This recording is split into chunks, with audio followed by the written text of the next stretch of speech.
at supply chain management and how cost control can contribute to revenue performance.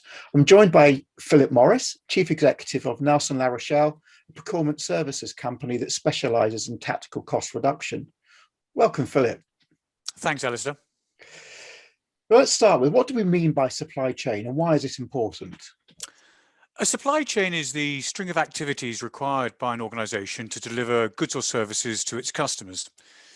In a production environment, it focuses on the core activities required to convert raw materials and component parts to finished goods. But it applies equally to service environments where staff are the main focus of the services being provided. The supply chain is important because it has a direct effect on an organisation's overall performance.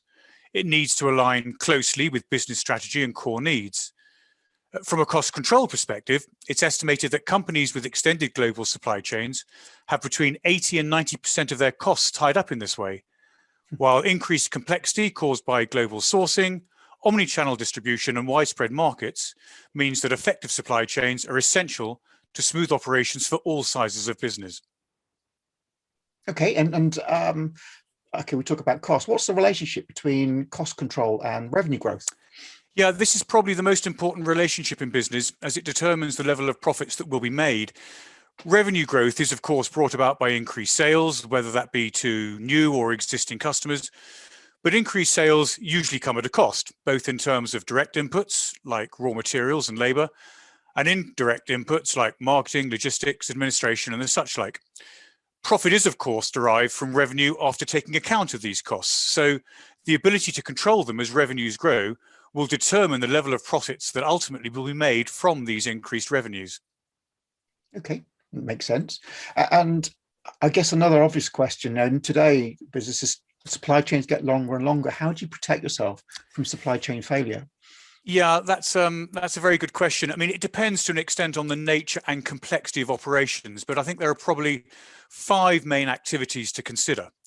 Firstly, stockpile inventory where appropriate, both of finished goods and raw materials or their equivalents in the service sector. Secondly, consider diversifying the supply base. Thirdly, develop backup suppliers. Both of these will prevent an unhealthy over-reliance on a limited number of suppliers. Fourthly, manage product demand to prevent excessive stock buildups or stockouts. And this may involve managing seasonal patterns, forecasting, identifying lead times, streamlining order fulfillment, and so on. And fifthly, strengthen the core supply chain by, for example, developing relations with suppliers, investing in technology, and using data to drive improvement on a continuous basis. Okay, quite a few options then. And there are. I suppose one of them is buying cheaper. Is cheapest always best?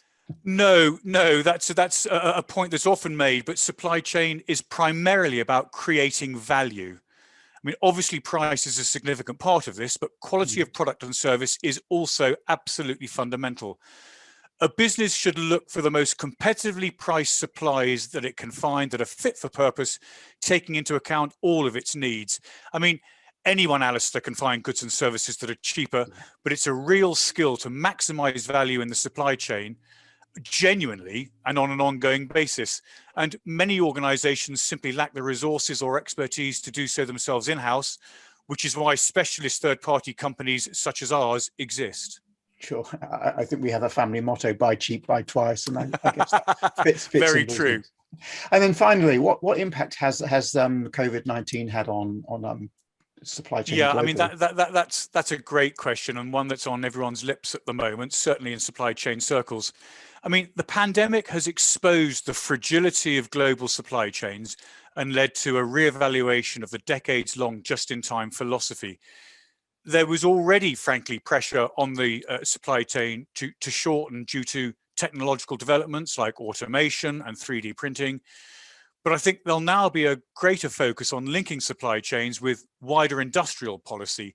The recent shortage of semiconductors has highlighted the importance of this. There'll also be an even greater focus, I think, on resilience, but without encouraging protectionism and without compromising the supply chains of raw materials like lithium, crucial for the development of low carbon economies. We'll see strengthened transatlantic cooperation to boost supply chain resilience, and both the US and the EU, I think, will try and reduce their dependency on China-heavy supply chains.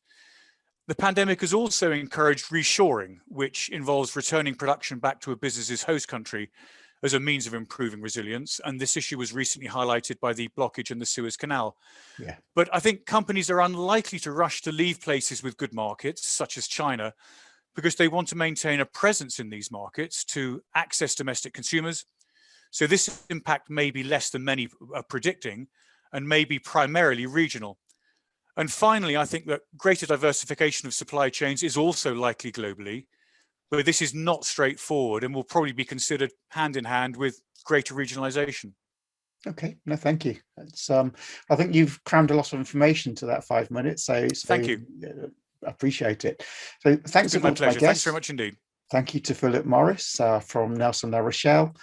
And to those people watching, for more tips on business growth and revenue generation, visit my YouTube channel or look at my webpage, revenueworks.uk. And in the meantime, let's keep on growing.